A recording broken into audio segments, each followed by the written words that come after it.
7টি বর্জনীয়র 1 number, বিলম্বে ইফতার করবেন না কখনো। 1 নাম্বার, দেরি করে ইফতার করা নিষিদ্ধ। ইহুদিরা দেরি করে ইফতার করে। লা ইয়াজালুন নাসু আলা খাইরিন মা আজ্জালুল ফিতরা।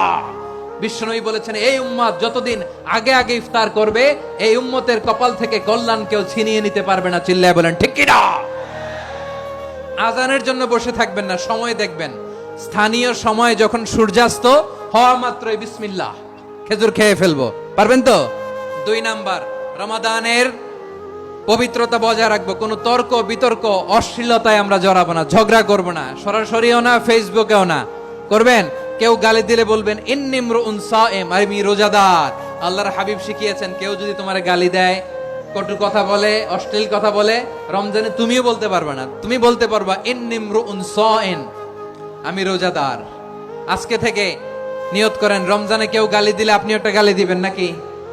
কি বলবেন? রোজাদার, রমজানের পবিত্রতা আমি ভঙ্গ করতে পারবো না। অশ্লীল নাটক সিনেমা আমরা দেখবো না। ব্যাড হ্যাবিট থাকলে রমাদানে এটা ছাড়ার মহা সুযোগ। স্মোকিং এর অভ্যাস আছে অনেকের, ঠিক কিনা? যদি কারো থাকে, কে করে হাত তোলালাম না আমি। এই রমাদানে এই স্মোকিং হ্যাবিট থেকে আমরা বেরিয়ে আসবো, ঠিক কিনা বলেন? 3 নাম্বার, আমরা মিথ্যা বলবো না। বিশ্বনবী বলেন, মানলাম ইয়াদা কাওলা যুরি ওয়াল আমালা বিহি ফালাইসা লিল্লাহি হাজাতুন ফি আইয়াদা আতআমাহু ওয়া শারাবা। যে রমজানে মিথ্যা কথা, মিথ্যা কাজ, মিথ্যা সাক্ষী ছাড়তে পারে নাই, তার না খেয়ে থাকা, উপবাস থাকা দিয়ে আল্লাহর কিছু যায় আসে না। এজন্য মিথ্যার সাথে আমাদের কোনো সম্পর্ক আছে? মিথ্যা বলবো না। 4 নাম্বার, অপচয় করব না। ইন্নাল মুবাযযিরিনা কানু ইখওয়ানা শায়াতিন ওয়া কানা শাইতানু লিরাব্বিহি কাফুরা। অপচয়কারী শয়তানের ভাই।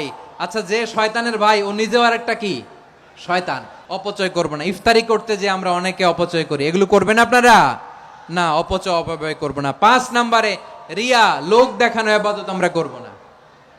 লোক দেখানোর জন্য নামাজ, রোজা, জিকির, তেলাওয়াত, দান সদকা এগুলো করলে আল্লাহর দরবারে এগুলো কবুল হবে। বিশ্বনবী বলেন, দাজ্জালের ফিতনার চেয়ে একটা বড় ফিতনার ভয় আমি করি। সেটা কি? আর রিয়া, শো অফ মেন্টালিটি, লোক দেখানো মানসিকতা। এটা থেকে আমরা বিরত থাকবো ইনশাআল্লাহ।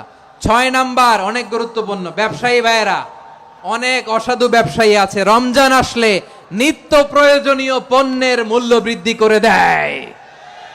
এরকম আছে না নাই? এগুলো করবেন না। মজুদদারি করবেন না। পণ্যের কৃত্রিম সংকট বাজারে করবেন না। আপনি লাখ টাকা কামায়া ভাবছেন যে রোজাদারদের কষ্ট দিয়ে ধনী হবেন। এমন রোগ আল্লাহ আপনারে দিবে, কোটি টাকা দিয়েও আপনি হাসপাতালের বিল পরিশোধ করার ক্ষমতা আপনার হবে না। খবরদার।